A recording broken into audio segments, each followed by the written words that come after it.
You are now chopping it up with the Nerd Barbershop Podcast.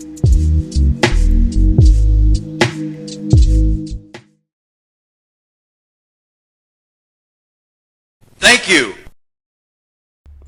Welcome to a brand new episode of the Nerd Barbershop Podcast. I'm Terrence Williams. Thank you so much for clicking on this episode of the podcast and hanging out with me for a little bit. So, in this episode of the podcast, we are going to be talking about The Penguin. The latest show on Max from HBO. You know, Max, HBO Max, whatever. The latest series that was on there is actually it's finished. By the time we recorded it, it's finished, I think about 2 weeks ago. And we're going to be talking about it. I really enjoyed it.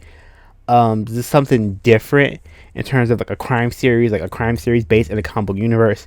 Really cool. It's just a lot of fun. Just a lot of people have been loving it. Like Colin Farrell, really embodied the Penguin when you saw it.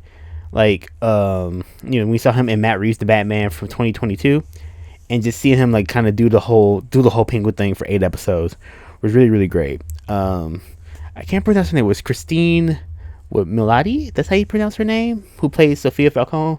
Also amazing. I loved her, and cause she's done some other stuff, but I know her from How I Met Your Mother, so seeing her kind of in a starring role in this is really cool. And just the entire cast really well. And so to me, of course, before I get any further, spoiler alert, it's going to be in the title of the podcast and everything like that. So you have not seen The Penguin, do not listen to the rest of this podcast. Please stop listening to me, go watch the show, and then come back. And kind of like all my other reviews, I'm not necessarily going to break down the review shot by shot and stuff like that. Just talk about what I like, what I didn't like, some plot points, some major plot points, how I felt about it, and all that good stuff. So The Penguin takes place almost maybe a few days after the end of The Batman, maybe even a week or so. It's not long. Really, the end of The Batman happens and the Penguin takes over maybe a few days later. It's not long at all, which is really cool. So it picks up right when that happens, right when, spoilers for the Batman movie, the Riddler blows up the dam and he floods the city. So we get to see kind of the aftermath of that, which is really cool, because in a lot of movies, you don't really see what happened immediately afterwards. The next project might flash forward, a couple of years, a few months, but this is literally maybe days later, where the city is still kind of in shambles. Stuff is still there's lights are still out in certain parts of the city. At the east side of Gotham, where which is kind of basically a more urban, the ghetto, quote unquote, if you will, of Gotham, the underdeveloped area of the city that's where got hit, and no one's trying to put the lights back over there, the power back over there, the heating. There's no jobs really over there. It's basically just a wasteland. And so that place got hit the most.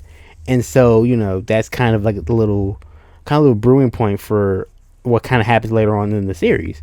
So that place get hit, but we get to meet, Penguin, who's in the comics is Oswald Cobblepot. They kind of changed his name to Oz Cobb. They kind of turn it down because if in the comics and in the animated series and stuff like that, the Penguin is he seems kind of rich. He wears a top hat. He's very much an aristocrat, kind of funny looking, but he has the monocle, pocket watch, the cane, seems very rich. This Penguin actually grew up on the east side of Gotham, single mom, 2 other brothers, just kind of, coming up, just living kind of the normal life, and got kind of caught up in the gangster life really early. He looked up to a mob boss that was in his neighborhood, and that kind of planted the seeds of what he wanted to do. So we get that. We get the Falcone family, the Marone family, the Maronis. I'm pretty sure that's it. And just all the stuff that was kind of happening in the Batman we have here. And then we meet Vic, who's just who's a kid who lost his family because of the flooding. He's boosting cars and stuff like that. Everybody's trying.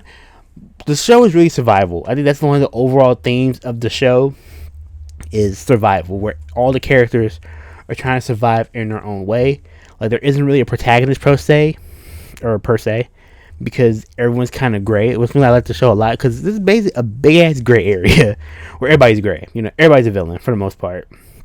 And it's the quote where you're the hero of your own story, and this show embodies that so well, where everyone that's in the show is the hero in their own story. In their eyes, they are the hero that they have to do.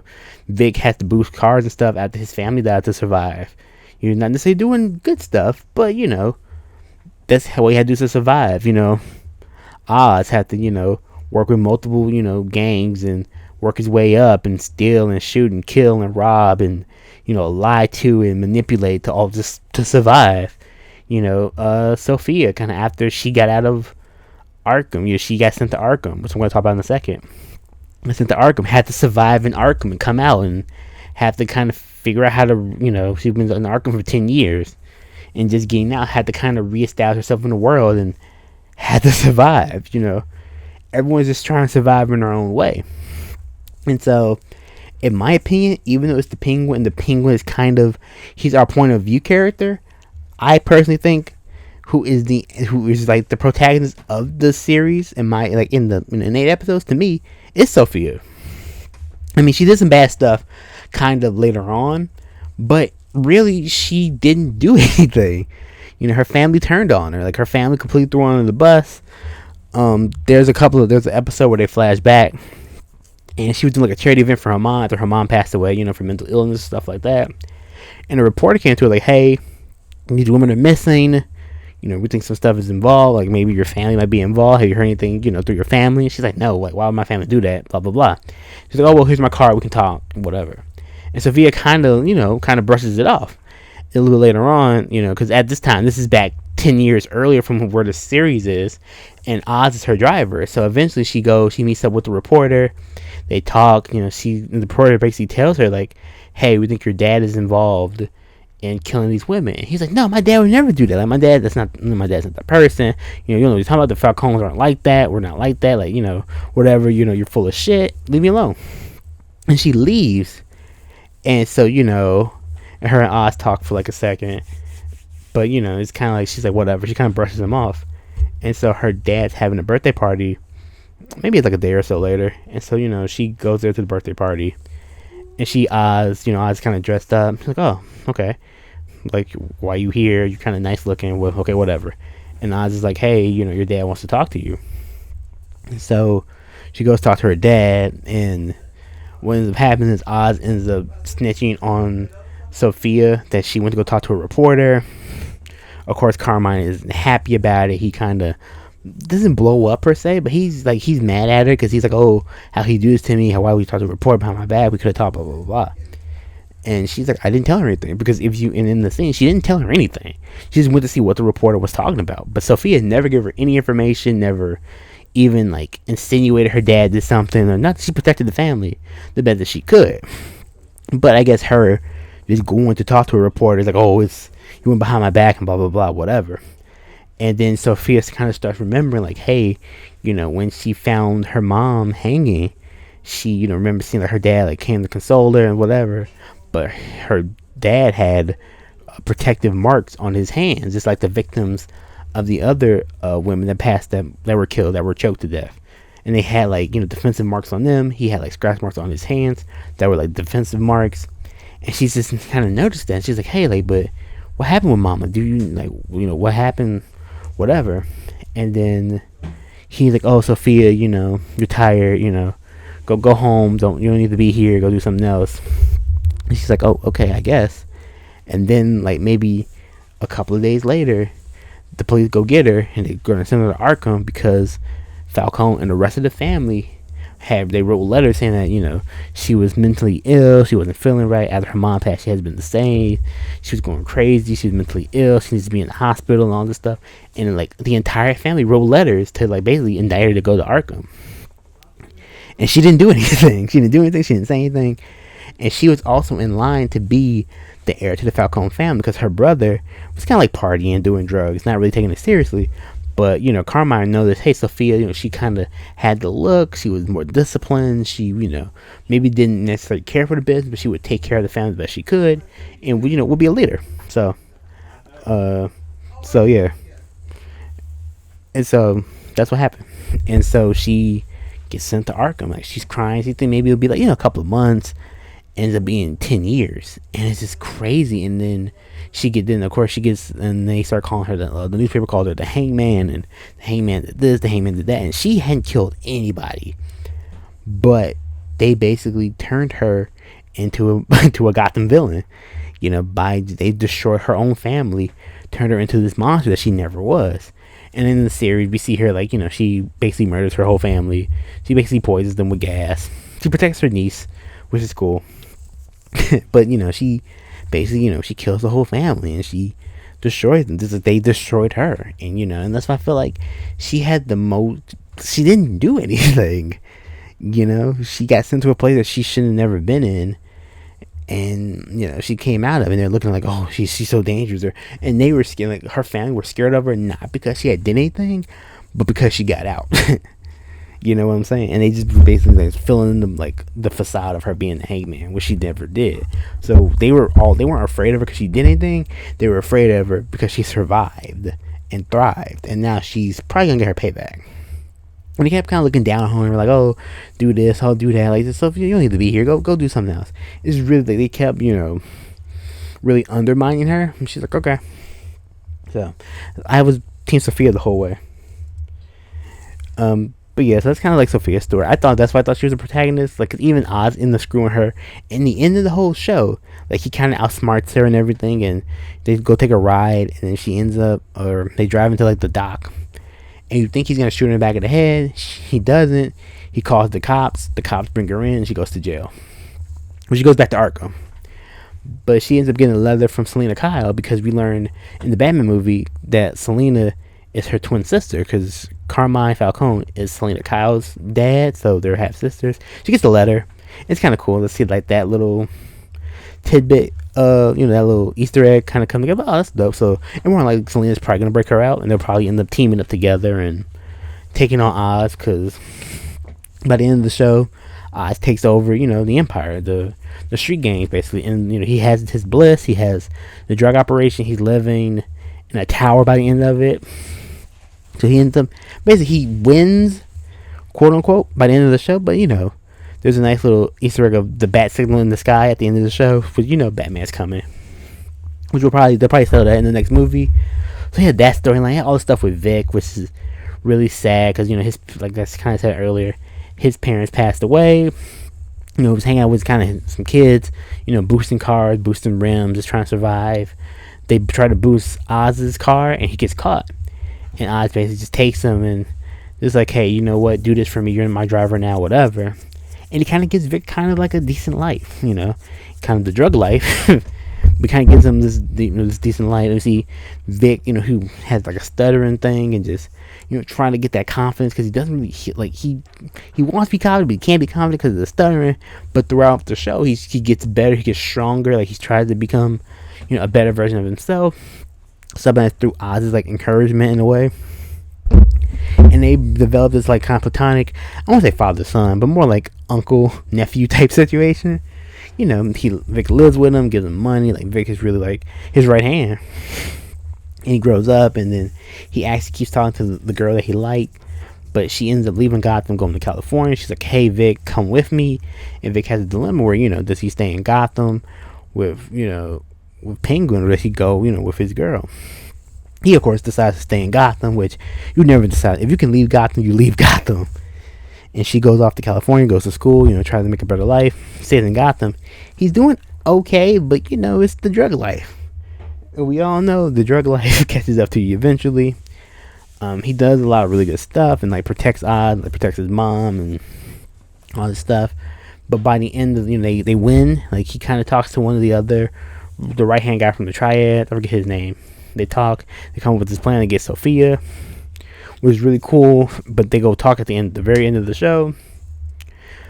Vic and Oz were talking, and Vic's like, "Yeah, you know what? You're like family to me." And it's like, shit, Vic, why did you say the F word? You don't say family. And then Oz kills him. Like, he just chokes him out. I thought he was gonna shoot him. He could have just shot him. It probably would have been a lot quicker. But he choked him out. Because he's like, family makes me weak, and the reason why he was in such a bad spot before, because they found out his mom was still alive, so he went after his mom. He's like, nah, I can't have any family, I can't be vulnerable. And he kills Vic, which is like the saddest, like, turn, just the turn of events. And think about it, because you remember in the first episode, Oz actually gets Vic's ID. I think he takes his ID, and then he gets his ID again, and, just throws it into the river. It takes like the little bit of cash he has on him. It's just like we all know Oz wasn't shit, but it just kind of stamps it like he's a villain. Like, there was no reason to root for him. You didn't have to root for him. I think everybody was kind of rooting for Vic because you can just see his world was turned upside down. He was just trying to survive and make it. But it was just really fun. It's just a really fun show set in the universe. The dynamic between Oz and his mom is wild. Just we find out that Oz killed his brothers. We can kind of see that. You kind of hint at it. Oz killed his brothers. His mom actually knew about it, and instead of calling the cops and everything, she tried to handle it her own way. She kind of kept nourishing him to become this bigger villain, and it's crazy. It's a wild situation, because I think it was the last episode, or was it episode 7? It was 7 or 8. Probably was episode 8. And just find out, say like, I hate you. She stabs him in the chest with a broken bottle. It's crazy. But one of the things is like when they were talking a couple of episodes earlier, his mom's like, hey, give me a penthouse, I don't want to be a vegetable, like if anything, he's like, kill me, take me out, don't let me live my life, the rest of my life as a vegetable. He doesn't do that because of course Oz doesn't do that because he's a jerk.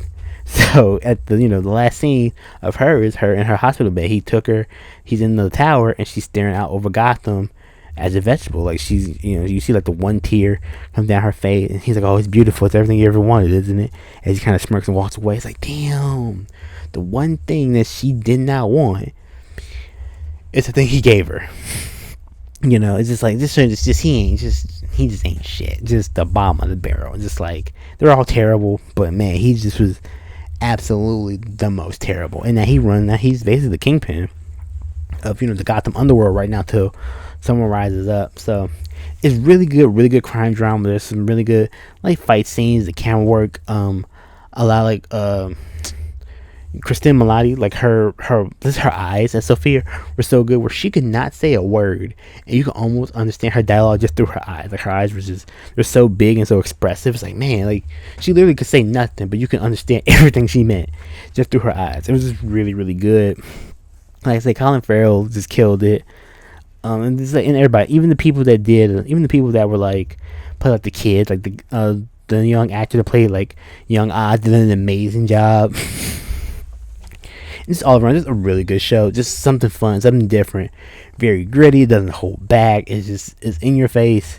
It's got like, if you want to see a show, like it's probably one of the better takes of Gotham in a TV show. Like there was the show that was on Fox called Gotham, which is okay, but this is like Gotham. Like this is like gritty underworld. We know Gotham is dirty and ain't shit. This is Gotham at like some of his pink ain't shitness. Like it's just. And I didn't even go through all the parts of the show because some stuff you should kind of see because some of it is really good. Just the camera work. Like there's this one scene where Oz shoots this one guy, this detective, that's like this dirty detective. He shoots him, and because of how the camera is, the blood splatters on the camera because it's just how it's angled. It's so cool. It's such a cool effect. Like love it. There's some really good camera work. Some really good just building up the character where you want to root for him. You kind of like, nah, I'm not gonna root for him because they suck. But definitely check out Gotham. It's 8 episodes. All the episodes are out now on Max. Definitely go check it out.